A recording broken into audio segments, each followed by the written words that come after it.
अब आगे देखिए स्ट्रक्चर ऑफ बजट। अब बजट का स्ट्रक्चर क्या है?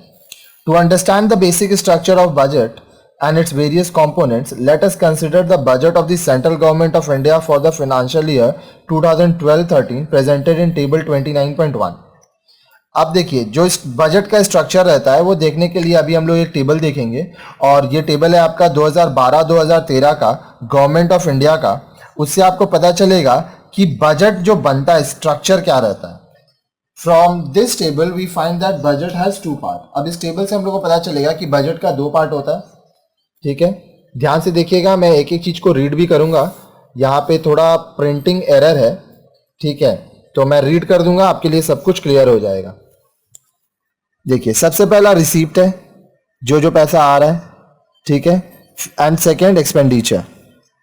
Table 29.1 central budget receipt and expenditure of the central government rupees in crore. अब ये जितना रुपीज है वो करोड़ में है। इसमें पहले रिसीप्ट हम लोग दिखाएंगे, फिर एक्सपेंडिचर दिखाएंगे। अब देखिए क्या बोल रहा है, 2012-2013 का बता रहा है, ठीक है, ध्यान से देखिएगा। रेवेन्यू रिसीप्ट, अब देखिए रेवेन्यू कितना आया, 8,77,613 करोड़, 8,77,613 करोड़, ठीक है। नेक्स्ट टैक्स रेवेन्यू सेंटर के पास कितना आया, 74,256, ठीक है। Non tax revenue 1,37,357। तो ये क्या है, 8,77,613, 7,40,256, 1,37,357। अब इन दोनों को मिला के ये बना है, ठीक है, ये दोनों को मिला के ये बना है। आगे आइए, कैपिटल रिसीप्ट, ठीक है, कैपिटल रिसीप्ट ये तीनों को मिला के बनेगा।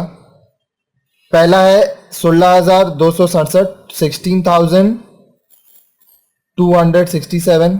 टोटल कैपिटल रिसीप्ट है आपका 55,32,754 करोड़, जिसमें रिकवरीज फ्रॉम लोन है 16,267। अदर रिसीप्ट्स है 25,890 crore. Borrowings and other liabilities 4,90,597 crore. अब ये तीनों मिला के आपका बना है 53,2754, 5,32,754 करोड़। आगे टोटल रिसीप्ट, तो टोटल रिसीप्ट क्या है, ये वाला और ये वाला मिला के टोटल रिसीप्ट है आपका 8,77,613 करोड़ प्लस 5,32,754 करोड़। टोटल आ गया आपका ये 14,10,367 करोड़, ठीक है। अब देखिए ये तो आपका हो गया टोटल रिसीप्ट, टोटल इतना पैसा आप सरकार के पास आया 2012-2013 में, ठीक है। नॉन प्लान एक्सपेंडिचर, अब क्या क्या एक्सपेंडिचर थे जो नॉन प्लान थे, on revenue account of which, revenue account के हिसाब से 9,14,301, 9,14,301 crore. Interest payments 3,13,169, 3,13,169 crore. Capital account 82,441, 82,441। ये तीनों मिला के आपका क्या निकला, आपका निकला नॉन प्लान एक्सपेंडिचर। फिर plan expenditure on revenue account 329,208, 3,29,208। On capital account 84,417, 84,417। तो ये दोनों मिला के आपका ये निकला 413625, ठीक है, हो गया 4,13,625 करोड़। तो टोटल एक्सपेंडिचर क्या हुआ, ये वाला और ये वाला मिला के, तो आइए इसको देखते हैं। 996742 plus 413625 which is equal to 1410367। ये वाला अमाउंट है आपका। 14,10,367 करोड़, 14,10,367 करोड़। अब देखिए रेवेन्यू एक्सपेंडिचर 10 प्लस 14, ठीक है। रेवेन्यू एक्सपेंडिचर ये 10 नंबर और 14 नंबर को मिला के, ये दोनों मिला के हो गया 1243509, 12,43,509 crore, of which grants for creation of capital assets, ठीक है, ये भी आपका एक्सपेंडिचर है 115513, 1,15,513 crore. Capital expenditure 12 plus 15, 12 number और 15 नंबर मिलाओगे आप तो आएगा 166,858। अब देखिए 12 नंबर क्या था, ये था, 15 नंबर ये था, इन दोनों को मिलाओगे तो आपका ये आ जाएगा कैपिटल एक्सपेंडिचर, ठीक है। अब देखिए रेवेन्यू डेफिसिट, रेवेन्यू में कितना आपका डेफिसिट हुआ 17 माइनस 1, ये 17 है, ठीक है। इसमें 1 माइनस कीजिए आप, ये वाला, तो 17 आपका कितना था 124, माफ कीजिएगा 124 नहीं था, आपका रेवेन्यू रिसीव था 877,613, ये आपका था 1 में, और 17 नंबर ठीक था 1243509 माइनस 877,613, ठीक है। तो ये आ गया आपका, ये रहा अमाउंट, ये इसको माइनस करने के बाद आएगा आपका 365896, 3,65,896। इफेक्टिव रेवेन्यू, अब देखिए इफेक्टिव रेवेन्यू आपका ये है, इफेक्टिव रेवेन्यू है 250,383, 2,50,383। अब डेफिसिट है 20 माइनस 18, 20 आपका है 365896 और 18 है 115513, ठीक है। तो ये आपका आ गया ये वाला अमाउंट, ये जो अमाउंट आप देखें। फिस्कल डेफिसिट 16 में से माइनस होगा 1 प्लस 5 प्लस 6, 16 कितना था आपका 1410367 माइनस 1 नंबर कितना है 877,613 प्लस 5 नंबर कितना है 16267 प्लस 6 नंबर कितना है 25890। तो फिस्कल डेफिसिट का फॉर्मूला क्या है, revenue received plus recoveries from loan plus other receipt, ठीक है, और ये टोटल माइनस होगा आपका टोटल एक्सपेंडिचर से। फिस्कल डेफिसिट आ गया नेगेटिव है 4.9 crore. Primary deficit fiscal minus 11 क्या है इंटरेस्ट पेमेंट। तो देखिए यहाँ पे आपका ये आया फिस्कल डेफिसिट आपका 22, यहाँ पे आया ये वाला अमाउंट, ठीक है, 490,597 माइनस कर रहे हो आप 11 नंबर, 11 नंबर का अमाउंट है 313169, तो ये आपका आ जाएगा 177428, ये सब करोड़्स में, ठीक है। तो ये इसका फॉर्मूला होता है, ये फॉर्मूला आप लिख लीजिए, मैं फिर से एक बार आपके लिए रीड आउट कर दे रहा हूं। रेवेन्यू रिसीप्ट कैसे निकलता है, tax revenue net to centre plus non tax revenue. Capital receipt कैसे निकलता है, recoveries of loan plus other receipt plus borrowings and other liabilities.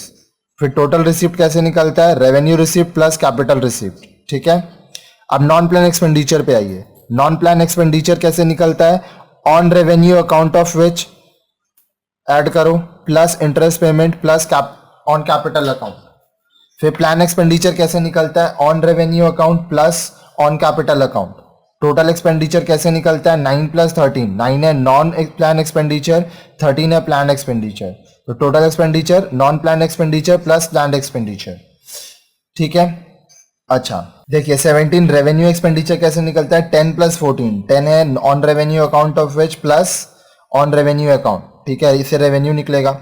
Of which grants for creation of capital assets दिया है, capital expenditure 12 plus 15, on capital account plus on capital account, non plan और plan दोनों का मिला के, ठीक है।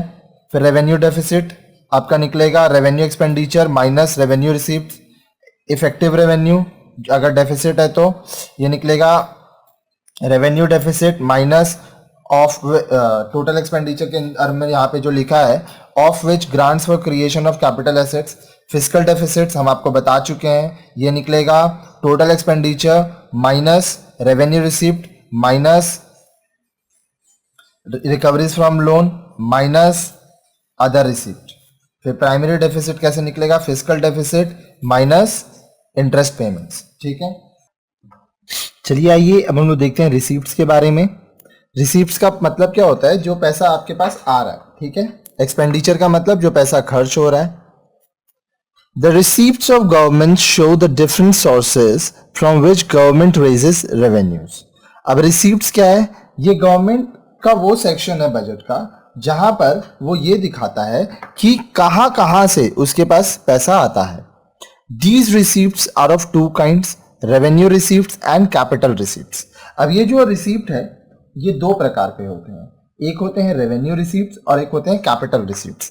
अब दोनों के बारे में हम लोग पढ़ेंगे। पहले आइए पढ़ते हैं रेवेन्यू रिसीप्ट्स के बारे में। Revenue receipts are current incomes received from all sources such as taxes, profits of public enterprises, grants etcetera. Revenue receipts क्या हुआ, रेवेन्यू रिसीप्ट्स हो गया आपका जो करंट इनकम है अलग अलग सोर्सेज से, जैसे टैक्सेस से, पब्लिक एंटरप्राइजेस जो है सरकारी जितने भी काम होते हैं वहां पे जो प्रॉफिट हो रहा है या जो ग्रांट्स आ रहा है वो। Revenue receipts neither create any liability nor cause any reduction in the assets of the government.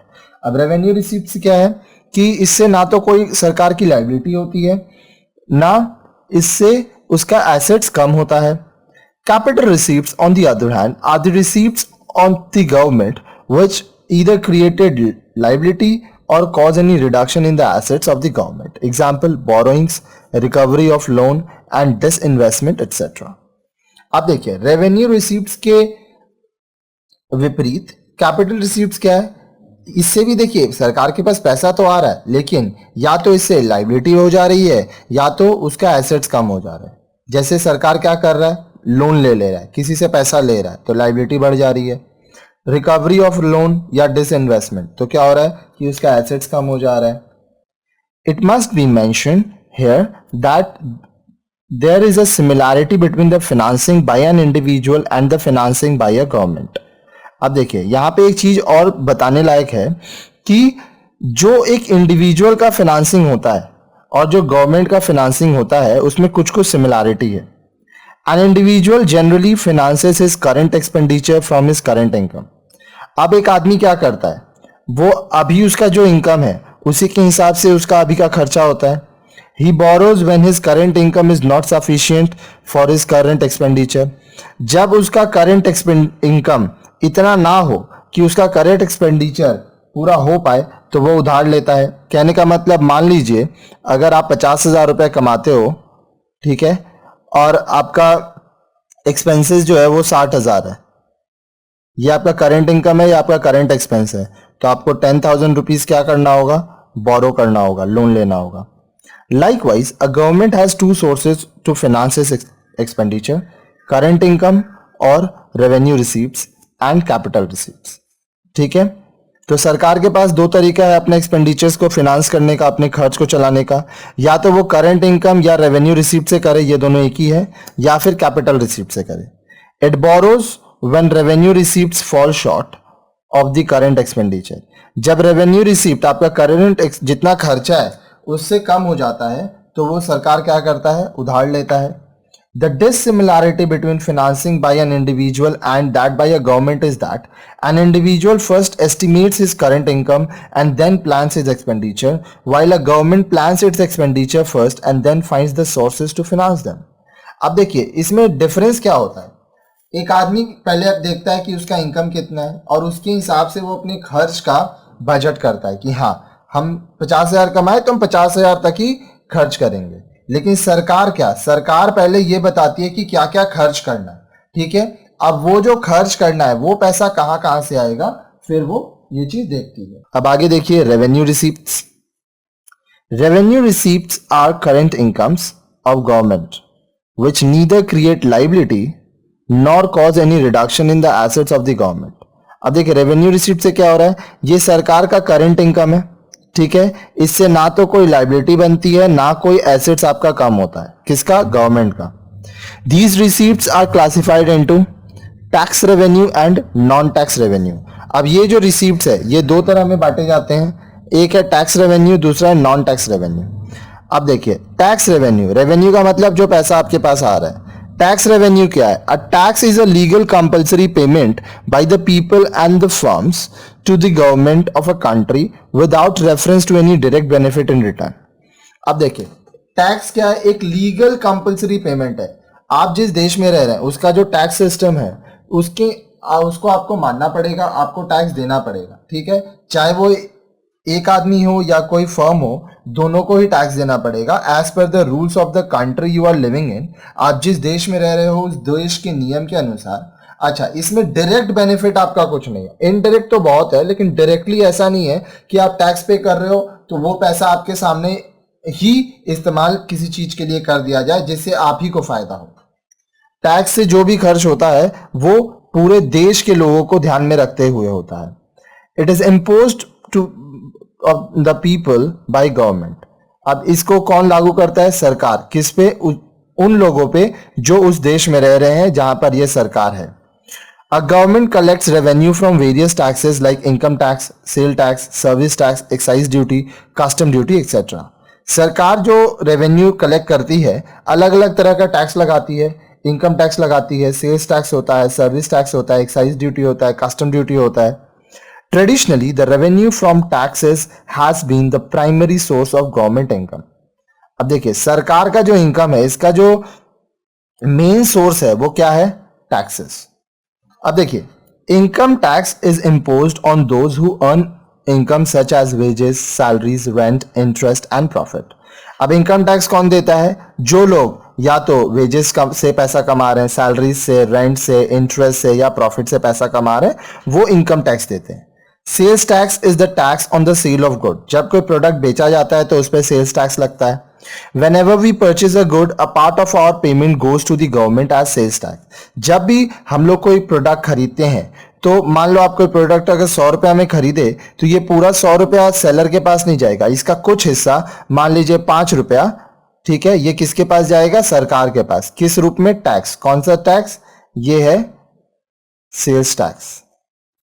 Service tax is the tax we pay when we use a service such as a telephone service. Service tax हम लोग कब देते हैं, जब हम लोग कोई service का इस्तेमाल करते हैं। Excise duty is a tax paid by the producer manufacturing a good. अब जो प्रोड्यूसर किसी प्रोडक्ट को बनाता है वो एक्साइज ड्यूटी देता है। Custom duty is paid when a good is imported और एक्सपोर्टेड। जब आप किसी प्रोडक्ट का इंपोर्ट एक्सपोर्ट कर रहे हो, आयात निर्यात कर रहे हो, तब आपको कस्टम ड्यूटी पे करना होगा। All taxes are of two kinds, direct tax and indirect taxes। अब जितने भी यहां पे आप टैक्स सुने हो ये दो प्रकार के होते हैं, डायरेक्ट टैक्सेस होते हैं, इनडायरेक्ट टैक्सेस होते हैं। The distinction between taxes depends on the liability of payment of tax to the government and the actual burden of tax।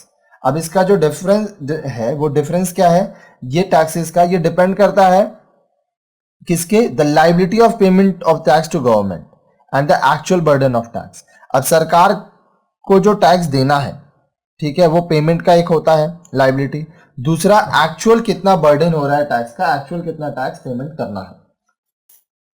देखिए in case of direct taxes the liability of payment and the burden of the tax falls on the same person. अगर direct tax की मैं बात करूं तो जो liability of payment है और जो बर्डन ऑफ टैक्स है वो एक ही आदमी के ऊपर रहता है।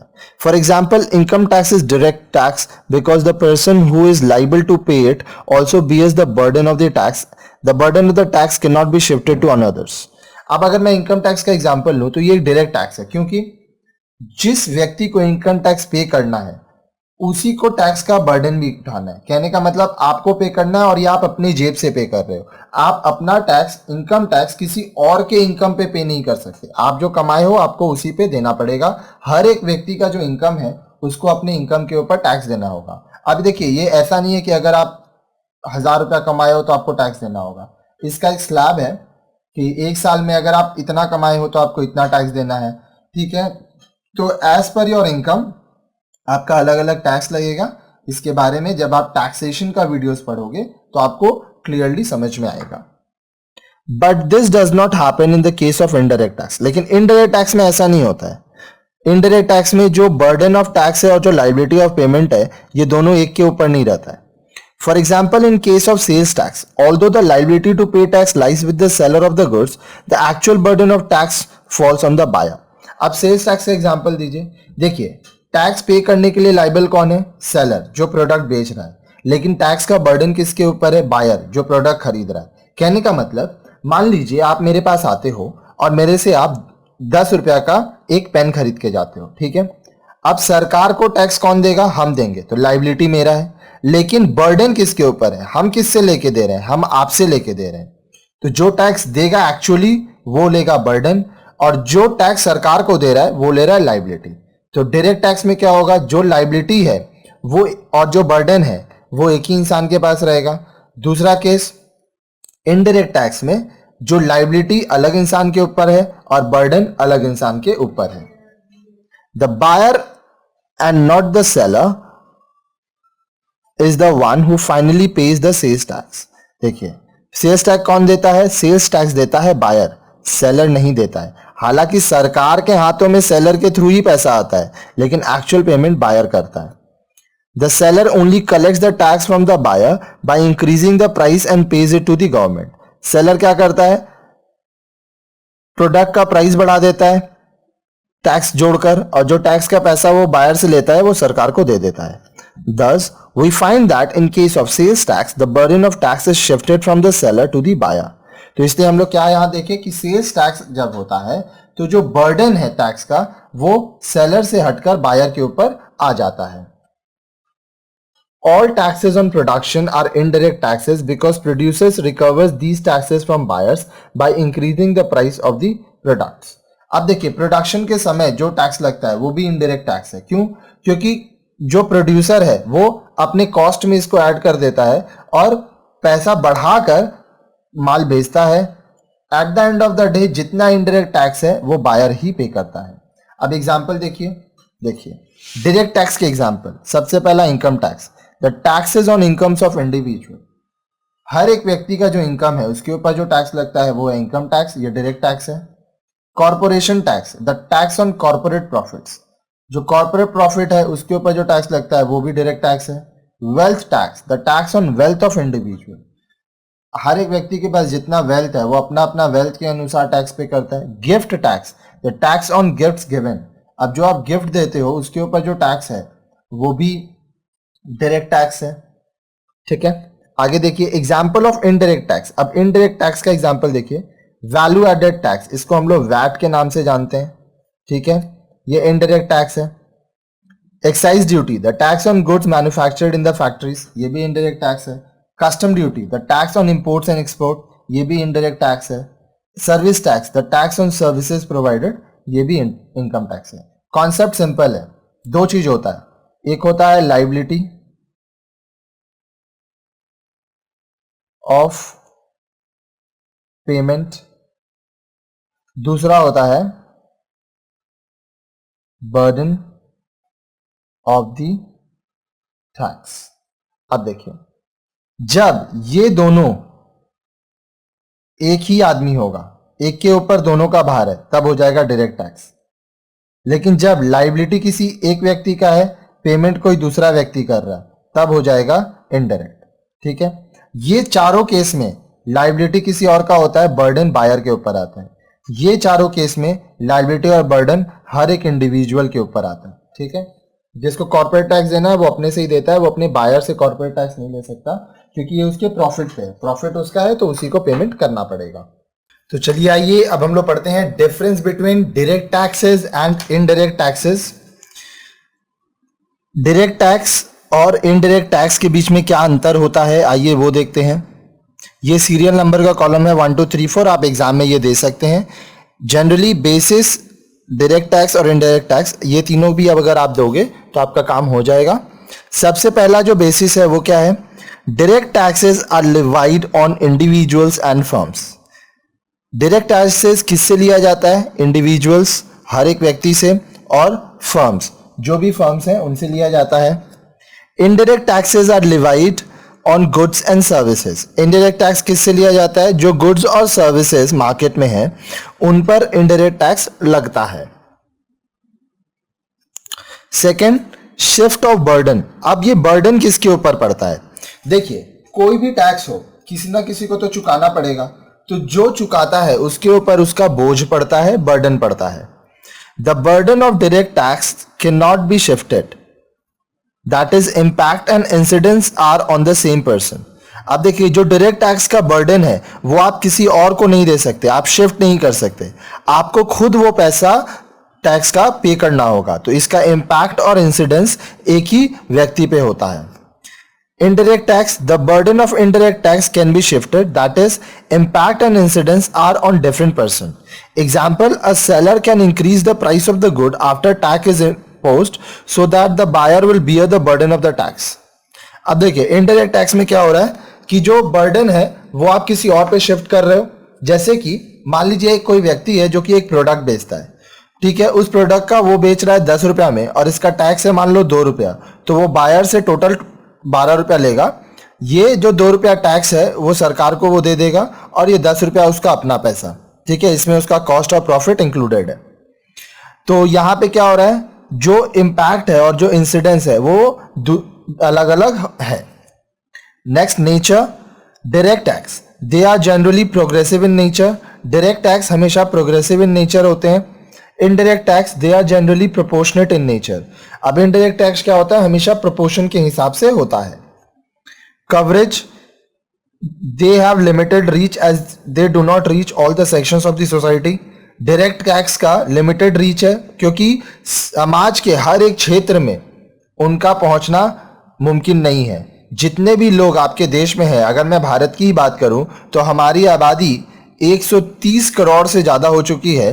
तो 130 करोड़ लोग सब कोई डायरेक्ट टैक्स पे नहीं करते हैं, ठीक है, तो इसका जो रीच है वो लिमिटेड हो जाता है।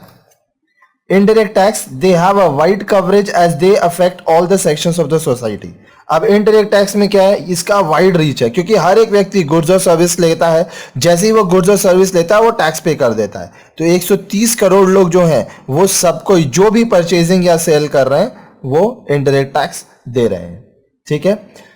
तो यहां पे आप क्या समझे? डायरेक्ट टैक्स जो है वो इंडिविजुअल और फर्म से लिया जाता है, इनडायरेक्ट टैक्स गुड्स और सर्विस पे लिया जाता है, ठीक है। आगे, डायरेक्ट टैक्स का जो बर्डन है वो आप किसी पे शिफ्ट नहीं कर सकते, एक ही आदमी पे इंपैक्ट और इंसिडेंस पड़ता है। इनडायरेक्ट टैक्स में जो इंपैक्ट और इंसिडेंस है वो अलग अलग लोगों पे होता है।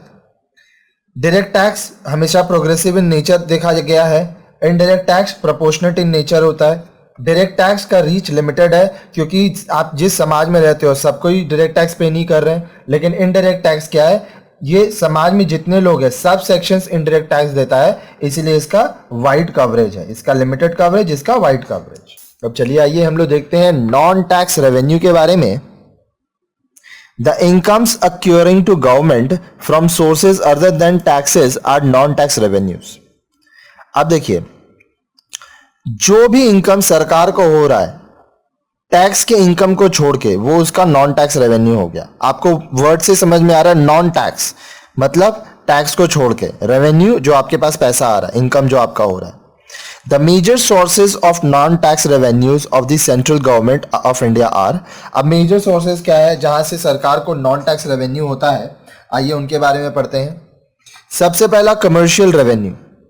It is received by government in the form of prices paid by people for goods and services that government provides. Example, people pay each for electricity and for services of railways, postal stamps, toll, etc. Commercial revenue क्या हो गया?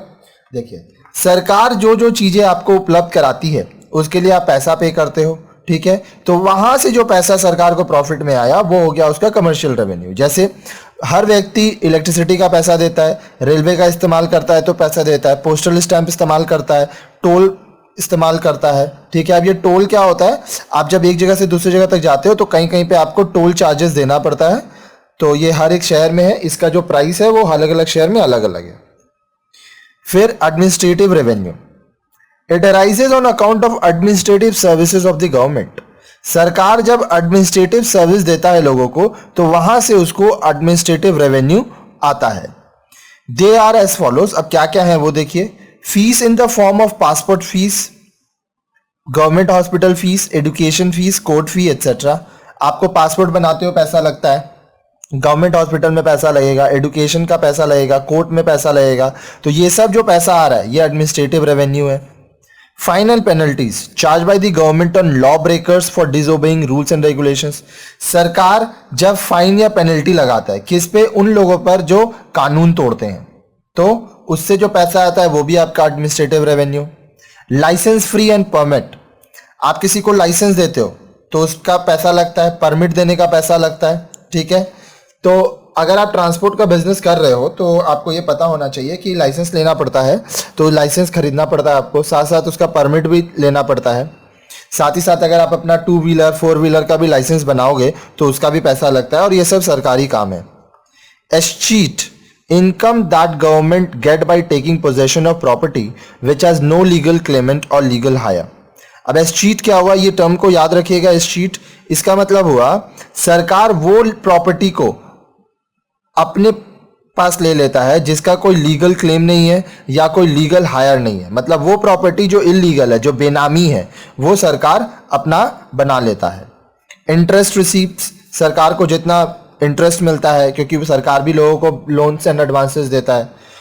Profits of public sector undertakings, अब देखिए बहुत सारा जो business है वो पब्लिक सेक्टर अंडरटेकिंग है, मतलब ये गवर्नमेंट बिजनेसेस है, सरकारी बिजनेस है, तो उससे भी प्रॉफिट होता है। तो ये सब क्या है, एडमिनिस्ट्रेटिव रेवेन्यू। अब चलिए आगे देखिए कैपिटल रिसीप्ट के बारे में। अब ये कैपिटल रिसीप्ट होता क्या है? As stated earlier, capital receipts are those receipts of the government which either create liability or cause any reduction in the assets of the government. तो हम लोग ये पहले बात कर चुके हैं। तो कैपिटल रिसीप्ट क्या था?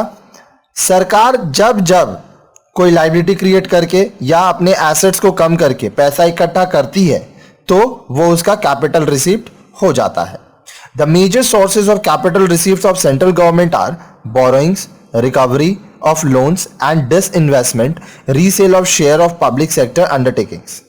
अब देखिए मेजर सोर्स क्या है? सबसे पहला सरकार बोरोइंग्स कर सकती है, फिर दूसरा सरकार जो लोन दी है उसका रिकवरी कर सकती है, तीसरा वो डिसइन्वेस्टमेंट कर सकती है, जहां पैसा लगाई है वहां से पैसा निकाल सकती है। कहने का मतलब जो पब्लिक सेक्टर अंडरटेकिंग का शेयर है उसको वो वापस से बेच दे। एक एक करके अब तीनों के बारे में पढ़ेंगे। सबसे पहला borrowings. There are 2 sources from which the central government borrows. Central government 2 source है जहां से वो पैसा उधार लेता है। ठीक है, कैसे वो देखिए। सबसे पहला है domestic borrowings. The government borrows from domestic financial market bye issuing securities and treasury bill. अब जो डोमेस्टिक फाइनेंशियल मार्केट है, ठीक है, घरेलू फाइनेंशियल मार्केट, वहां पे सरकार क्या करती है? सर्टिफिकेट इश्यूज करती है, उसके बाद ट्रेजरी बिल इश्यूज करती है और पैसा उठाती है। It also borrows from people through various deposit scheme such as public provident fund, इसको हम लोग पीपीएफ के नाम से जानते हैं, small saving schemes and national savings schemes etcetera. साथ ही साथ लोगों को अलग अलग डिपॉजिट स्कीम देती है सरकार, जैसे पीपीएफ हुआ, public provident fund, small saving schemes हुआ, नेशनल सेविंग स्कीम्स हुआ, यहां से भी सरकार को पैसा मिलता है। These are borrowings of the government within the country. अब ये जो बोरोइंग्स है ये आपके अपने देश के जरिए से आपको मिला। External borrowings, in addition to domestic borrowings, the government also borrows from foreign government and international bodies like International Monetary Fund, IMF, World Bank, etc. Foreign borrowings of the government bring in foreign exchange into the domestic economy. अब देखिए अपने घरेलू market से तो सरकार पैसा लेती ही लेती है, साथ साथ कभी कभी वो विदेशी सरकार से भी पैसा लेती है। इंटरनेशनल बॉडीज हैं कुछ जो कि फंड देते हैं सरकार को, जैसे आईएमएफ है, international monetary fund, world bank है। तो ये लोग क्या करते हैं? ये लोग आपको फंड देते हैं। साथ ही साथ जब फॉरेन से पैसा आता है तो आपका फॉरेन एक्सचेंज भी बढ़ता है डोमेस्टिक मार्केट में। आगे देखिए, आगे बोल रहा है रिकवरी ऑफ लोन। अब जो लोन आप दिए थे वो आप रिकवर कर रहे हैं. Quite often state and local government borrow from the central government. अब देखिए बहुत बार ऐसा होता है कि जो स्टेट गवर्नमेंट है और लोकल गवर्नमेंट है वो सेंट्रल गवर्नमेंट केंद्र सरकार से पैसा उधार लेती है. The loans recovered by the central government from state and local governments are capital receiveds in the budget because recovery of loans reduces debtor or assets. अब देखिए जब सेंट्रिल गवर्नमेंट जो लोन स्टेट गवर्नमेंट और local government को दी है उससे वो वापस ले लेती है तो ये कैपिटल रिसीप्ट होता है. क्यों? क्योंकि ये पैसा जब आप ले लेते हो तो आपका डेटर कम हो जाता है, आपका एसेट्स कम हो जाता है. डेटर कौन होता है ये हम लोग अकाउंट्स में पढ़े थे, मैं फिर समझा रहा हूं. जब आप किसी से पैसा पाओगे, ठीक है, तो वो आपका हो जाएगा डेटर. ठीक है, जब आपको किसी को पैसा देना है तो वो हो जाएगा क्रेडिटर. ठीक है, इसके बारे में हम लोग अकाउंट्स का वीडियो बनाए हैं, आप वो भी जरूर देखें, वो ये कॉन्सेप्ट भी आपका सब क्लियर हो जाएगा. आगे देखिए disinvestment, resale of shares of public sector undertakings. This is a very recent source of capital received by which the central government has been mobilizing financial resources since 1991. 1991 से 1991 के बाद सरकार क्या किया, वो एक नया तरीका का कैपिटल रिसीट्स लाया जिससे सेंट्रल गवर्नमेंट के पास पैसा आने लगा. Prior to 1991, the central government owned 100% of the shares of public sector undertakings. 1991 के पहले क्या होता था, ये ईयर है, ठीक है, 1991. इसके पहले क्या होता था कि जितना भी सरकारी काम था, सरकारी जैसे रेलवे हुआ, इलेक्ट्रिसिटी हुआ, ये सब 100% पूरा सरकार का था. From 1991, the government adopted the policy of privatization of public sector undertakings. अब 1991 के बाद क्या हुआ, जो पब्लिक सेक्टर अंडरटेकिंग्स है, जो सरकारी अंडरटेकिंग्स है, उसमें प्राइवेटाइजेशन मतलब लोग प्राइवेटली भी उसमें इन्वॉल्व हो सकते हैं, ये लागू हो गया. Consequently it's started selling its shares to general public and to financial institution. तो इससे क्या हुआ, उसका जो शेयर है वो आम जनता को और फाइनेंशियल इंस्टीट्यूशंस को देने लगा. The selling of shares of public sector undertakings by the government is known as disinvestment of public sector undertaking. जब सरकार अपना जो पब्लिक सेक्टर अंडरटेकिंग्स है उसका शेयर्स लोगों को बेचने लगता है तो इसको हम लोग कहते हैं disinvestment of public sector undertakings. लेकिन एक चीज ध्यान में रखिएगा, जितने भी पब्लिक सेक्टर अंडरटेकिंग्स है मतलब सरकारी अंडरटेकिंग्स हैं, उसमें 51% शेयर हमेशा गवर्नमेंट के पास रहेगा. ठीक है, तो ये चाहे कुछ भी हो जाए, कितना भी डिसइन्वेस्टमेंट हो, 51% शेयर्स गवर्नमेंट को अपने पास रखना पड़ेगा ही पड़ेगा. Next, expenditure. Government expenditure is classified in two ways, capital expenditure and revenue expenditure. And be planned expenditure और नॉन प्लान्ड एक्सपेंडिचर. अब देखिए सरकार का जो एक्सपेंडिचर होता है वो दो तरीका से है. पहला है कैपिटल एक्सपेंडिचर और रेवेन्यू एक्सपेंडिचर, दूसरा plan expenditure, non plan expenditure. तो सबसे पहले हम लोग बात करेंगे capital expenditure and revenue expenditure के बारे में. When government incurs expenditure to create assets such as schools and hospital buildings, road bridges, canals, railway lines, etc., or reduce its liabilities such as repayment of loan, etc., such expenditure is known as capital expenditure. जब सरकार क्या चीज पे खर्च करती है, school बनाने में, हॉस्पिटल के बिल्डिंग को बनाने में, रोड ब्रिज बनाती है, कनाल्स बनाती है, रेलवे लाइन बनाती है, तो इससे क्या होता है कि उसका एसेट्स बढ़ता है और अपना लाइबिलिटी जब कम करती है, लोन चुका देती है, तो ये सब जो चीज है इससे हम लोग कैपिटल एक्सपेंडिचर बोलते हैं. But when government incurs expenditure that neither creates any assets not reduces any liability, such expenditure is known as revenue expenditure. लेकिन जब जब सरकार कोई ऐसा खर्च करती है जिससे ना तो उसका लाइबिलिटी कम होता है ना ही उसका एसेट बढ़ता है, तो इसको हम लोग रेवेन्यू एक्सपेंडिचर बोलते हैं. For example, payment of salaries to the government employees, maintenance of public property, providing free education and health services to people, etc. constitute revenue expenditure. These do not create any public assets. अब example में लीजिए, जो लोग सरकारी employ हैं, सरकारी काम करते हैं, उन लोगों को सैलरी जो मिलता है उससे ना तो आपका एसेट्स बढ़ रहा है ना लाइबिलिटी कम हो रहा है, पब्लिक प्रॉपर्टी है, पार्क्स हैं, बिल्डिंग्स हैं, ब्रिजेस हैं, इसमें जो सरकार मेंटेनेंस पे खर्चा करती है उससे भी एसेट्स बनता नहीं है, लाइबिलिटी भी कम नहीं होता है। सरकार फ्री में एजुकेशन देती है लोगों को, हेल्थ सर्विस देती है, ये सारा आपका रेवेन्यू एक्सपेंडिचर है। क्यों? क्योंकि इससे कोई पब्लिक एसेट्स नहीं बन रहा है। अब देखिए planned expenditure and non planned expenditure. After independence our country adopted the path of planning to achieve economic development.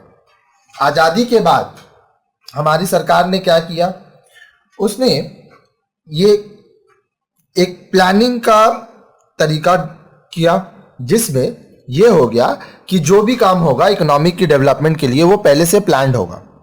Under planning, provisions were made in the government budget for expenditure that was to be incurred every year according to the priorities laid down in the 5 years plan. अब ये जो planning है ये 5 years plan का होता है, ठीक है, अभी भी ये 5 साल का ही होता है। तो इसमें सरकार बजट बनाती है कि क्या क्या खर्चा करना है। अब ये जो खर्चा होता है ये किस हिसाब से होता है कि प्रायोरिटी क्या है, सबसे ज्यादा इंपॉर्टेंट कौन सा जगह है जहां पे खर्च करना अभी जरूरी है। Such expenditure is known as planned expenditure. अब ये जो एक्सपेंडिचर है ये प्लान एक्सपेंडिचर है, ठीक है, ये सब आप पहले से प्लान कर लेते हो कि ये जगह पे हमको खर्चा करना ही करना है। Beside plan expenditure, government also incurs routine expenditure such as expenditure on police, judiciary, water supply, sanitation and health, legislatures, defense, various government departments, etc. Such routine expenditure is termed as non-plan expenditure. अब देखिए plan expenditure के साथ साथ, ठीक है, बहुत सारा ऐसा खर्च है जो कि रूटीन है कि हाँ ये खर्चा होना ही होना है, ये हमेशा होता है। जैसे पुलिस के ऊपर खर्चा होता है, judiciary, water supply, sanitation, health, legislature, defence, अलग अलग सरकारी जो डिपार्टमेंट्स होता है ये सब पे खर्चा होता है। तो ये क्या आपका रूटीन एक्सपेंडिचर है जिसको हम लोग नॉन प्लान एक्सपेंडिचर बोलते हैं। चलिए आइए अब हम लोग पढ़ते हैं balanced budget versus deficit budget और सरप्लस बजट, ठीक है। As explained above, government receives and expenditure are the two components of a budget. हम लोग पहले ही बात कर चुके हैं कि बजट में जो दो कंपोनेंट होता है वो क्या होता है, गवर्नमेंट रिसीव्स और एक्सपेंडिचर। कहां से पैसा आ रहा है, कहां पैसा खर्चा हो रहा है, ठीक है। In terms of the magnitudes of receipts and expenditure, we may have balanced budget, deficit budget और surplus budget। अब देखिए जो हम लोग रिसीप्ट और पेमेंट का मैग्नीट्यूड बनाए हैं उसमें 3 केस हो सकता है, या तो बैलेंस बजट होगा, ठीक है, या तो डेफिसिट होगा बजट का, या सरप्लस बजट, ठीक है। अब ये क्या क्या होता है पहले वो समझिए। When the government expenditure is exactly equal to its receipt, the government has balanced budget। मान लो आप ये सोचे कि आप 500 करोड़ खर्चा करोगे, ठीक है, ये आपका एक्सपेंडिचर था और आपका रिसीव्ड भी 500 करोड़ ही हुआ, तो ये दोनों इक्वल हो गया, तो इसलिए बैलेंस हो गया। When the government expenditure exceeds its receipt, it is deficit budget। अब डेफिसिट का मतलब क्या होता है, लॉस हो जाना या ज्यादा खर्च हो जाना। मान लो इसी सिचुएशन को लेते हैं, आप 500 करोड़ का खर्चा करना चाहते थे लेकिन आपका रिसीप्ट 450 करोड़ का ही हुआ, तो यहां पे क्या हुआ, एक्सपेंडिचर ज्यादा हो गया है, रिसीप्ट कम है, तो ये डेफिसिट बजट है। When the government revenue is greater than its expenditure, the government runs a budget surplus। surplus मतलब प्रॉफिट। इसी सिचुएशन को फिर से लीजिए, एक्सपेंडिचर आप करना चाहते हो 500 करोड़, रेवेन्यू हो गया 550 करोड़, तो यहां पे आपका क्या हो गया, सरप्लस हो गया, ठीक है। 10 हम लोग लिख सकते हैं बैलेंस बजट क्या हुआ, total budgeted receipt is equal to total budgeted expenditure. जितना पैसा आया उतना ही पैसा खर्च हुआ, यही बजट में था। Deficit budget, total budgeted receipt less than the total budgeted expenditure. Receipt expenditure से कम हो गया, डेफिसिट हो गया। Surplus budget, total budgeted receipt greater than total budgeted expenditure. Receipt आपका एक्सपेंडिचर से ज्यादा हो गया। There was a time when budget surplus was regarded as an index of good budget। However, in modern economy, budget deficit has become order of the day. एक वक्त था जब budget surplus एक इंडेक्स होता था अच्छे बजट का, लेकिन अभी जो मॉडर्न इकोनॉमी है उसमें बजट डेफिसिट एक हमेशा की बात हो गई है। हमेशा यही देखा गया है कि आपका जो बजटेड एक्सपेंडिचर है, ठीक है, वो बजटेड रिसीप्ट से ज्यादा है। आप ये भी कह सकते हैं आपका बजटेड रिसीप्ट बजटेड एक्सपेंडिचर से कम है।